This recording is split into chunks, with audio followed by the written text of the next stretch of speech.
Hi hello guys welcome back to Aadya colourful. ನಾನು Suma. Friends, ಇವತ್ತಿನ ವಿಡಿಯೋದಲ್ಲಿ ಒಂದು ಸಿಂಪಲ್ ಮತ್ತು ಟೇಸ್ಟಿ ಆಗಿರುವಂಥ ಒಂದು ಹಲ್ವಾ ರೆಸಿಪಿನ ನಾನು ಶೇರ್ ಮಾಡ್ತಾ ಇದ್ದೀನಿ. ಇದಕ್ಕೆ ಬೇಳೆ ಹಿಟ್ಟು ಇಲ್ಲದೆ ನಾವು ರುಚಿಕರವಾದ ಹಲ್ವಾನ ತಯಾರಿಸ್ಬೋದು. ಈ ಹಲ್ವಾ ತಯಾರಿಸೋದಕ್ಕೆ ಮೊದಲನೇದಾಗಿ ಒಂದು ಪ್ಯಾನಿಗೆ ನಾನು ಅರ್ಧ ಕಪ್ ಆಗುವಷ್ಟು ಸಕ್ಕರೆನ ಹಾಕ್ಕೋತಾ ಇದ್ದೀನಿ. ಇದಕ್ಕೆ 1 ಕಪ್ ಆಗುವಷ್ಟು ನಾವು ನೀರನ್ನು ಆ್ಯಡ್ ಮಾಡ್ಕೊಳ್ಳೋಣ. ಫ್ರೆಂಡ್ಸ್, ನೀವ್ಯಾರಾದರೂ ಫಸ್ಟ್ ಟೈಮ್ ನನ್ನ ಚಾನಲ್ಗೆ ವಿಸಿಟ್ ಮಾಡಿದರೆ ಪ್ಲೀಸ್ ನನ್ನ ಚಾನಲ್ನ ಸಬ್ಸ್ಕ್ರೈಬ್ ಮಾಡ್ಕೊಳ್ಳಿ, ಹಾಗೆ ಲೈಕ್ ಮಾಡಿ ಮತ್ತು ಶೇರ್ ಮಾಡಿ. ಫ್ರೆಂಡ್ಸ್, ಈಗ ನಾನು ಹಲ್ವಾ ಮಾಡೋದಕ್ಕೆ ಸಕ್ಕರೆ ಮತ್ತು ನೀರನ್ನು ಹಾಕಿ ಇದನ್ನು ಸ್ಟವ್ ಮೇಲೆ ಇಟ್ಟಿದ್ದೀನಿ. ಈಗ ಈ ಸಕ್ಕರೆ ಕರಗೋ ಹಾಗೆ ನಾವು ಇದನ್ನು ಬೇಯಿಸ್ಕೋಬೇಕು. ನೋಡಿ, ಇದನ್ನು ಬಾಯ್ಲ್ ಮಾಡ್ಕೊಳ್ಳೋಣ.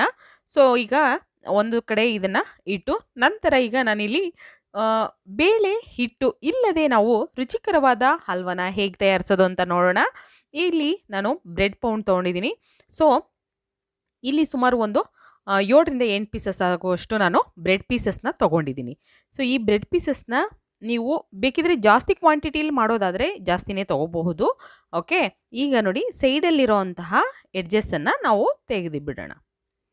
ನೋಡಿ, ಈ ಥರ ನಾನು ಸೈಡಲ್ಲಿರೋದನ್ನು ಕಟ್ ಮಾಡ್ಕೋತಾ ಇದ್ದೀನಿ.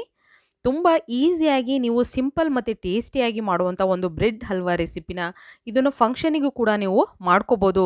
ಅಥವಾ ಬರ್ತ್ಡೇ ಏನಾದರೂ ಇದ್ದಾಗ ಮಕ್ಕಳಿಗೆ ಈ ಥರ ಒಂದು ರೆಸಿಪಿನ ನೀವು ಮಾಡಿಕೊಟ್ರೆ ಖಂಡಿತವಾಗ್ಲೂ ತುಂಬಾ ಇಷ್ಟಪಡ್ತಾರೆ. ಮತ್ತು ತುಂಬಾ ಸಿಂಪಲಾಗಿ ಮಾಡುವಂಥ ಒಂದು ಹಲ್ವಾ ರೆಸಿಪಿ ಇದು. ಸೊ ಈಗ ನೋಡಿ, ಸೈಡಲ್ಲಿರೋದನ್ನೆಲ್ಲ ನಾನು ಹೀಗೆ ಕಟ್ ಮಾಡಿ ಎಲ್ಲ ಪೀಸಸ್ನೂ ಕೂಡ ಕಟ್ ಮಾಡ್ಕೋತಾ ಇದ್ದೀನಿ.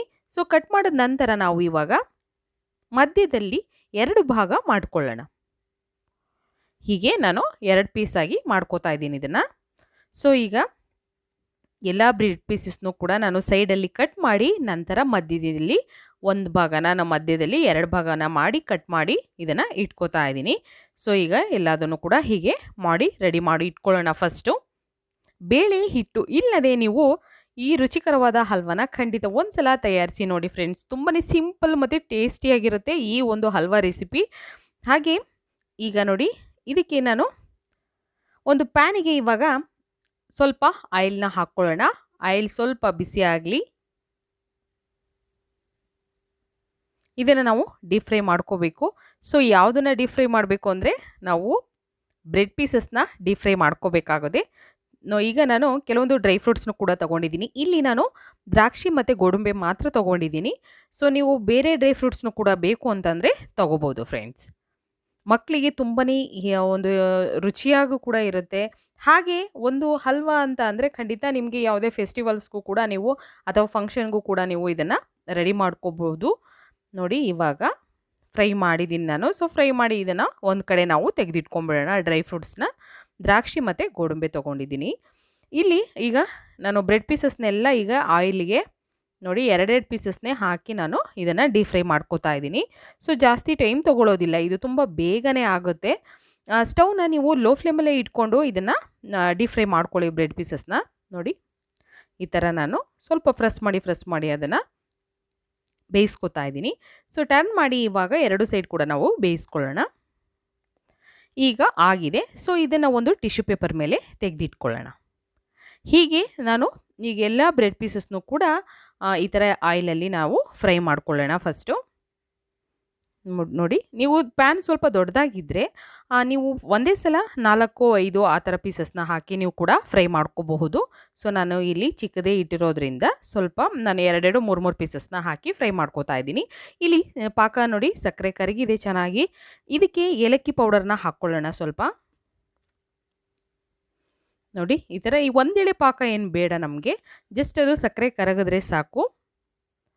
ಈಗ ಏಲಕ್ಕಿ ಪೌಡರ್ನ ಹಾಕಿ ಇದನ್ನು ಮಿಕ್ಸ್ ಮಾಡಿಕೊಂಡು ನಂತರ ಈಗ ನಾನು ಫ್ರೈ ಮಾಡಿರೋಂತಹ ಬ್ರೆಡ್ ಪೀಸಸ್ನ ನಾವು ಇವಾಗ ಪಾಕಕ್ಕೆ ಹಾಕ್ಕೊಳ್ಳೋಣ.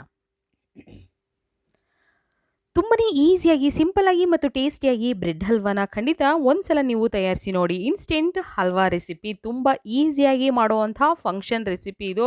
ಫಂಕ್ಷನ್ಗೆ ಅಥವಾ ಫೆಸ್ಟಿವಲ್ಗೆ ಖಂಡಿತವಾಗ್ಲೂ ನೀವು ಈ ಒಂದು ರೆಸಿಪಿನ ಟ್ರೈ ಮಾಡಬಹುದು. ಓಕೆ, ಈಗ ನೋಡಿ ನಾನು ಬ್ರೆಡ್ ಪೀಸಸ್ನೆಲ್ಲ ಹಾಕಿ ಈ ಥರ ಅದನ್ನು ನಾವು ಪಾಕದಲ್ಲಿ ಬೇಯಿಸ್ಕೋಬೇಕು. ಒಂದು 2-3 ನಿಮಿಷದವರೆಗೂ ನೀವು ಬೇಯಿಸ್ಕೊಳ್ಳಿ. ಬ್ರೆಡ್ ಎಲ್ಲ ನೋಡಿ ನೀರೆಲ್ಲ ಅದು ಹೀರ್ಕೊಳ್ಳುತ್ತೆ ಬ್ರೆಡ್ಡು. ಸೊ ಆಗ ಡ್ರೈ ಆಗ್ತಾ ಬರುತ್ತೆ. ಆಗ ನಾವು ಇದಕ್ಕೆ 1 ಅಥವಾ 2 ಟೇಬಲ್ ಸ್ಪೂನ್ ಆಗುವಷ್ಟು ತುಪ್ಪನ ಹಾಕ್ಕೋಬೇಕು.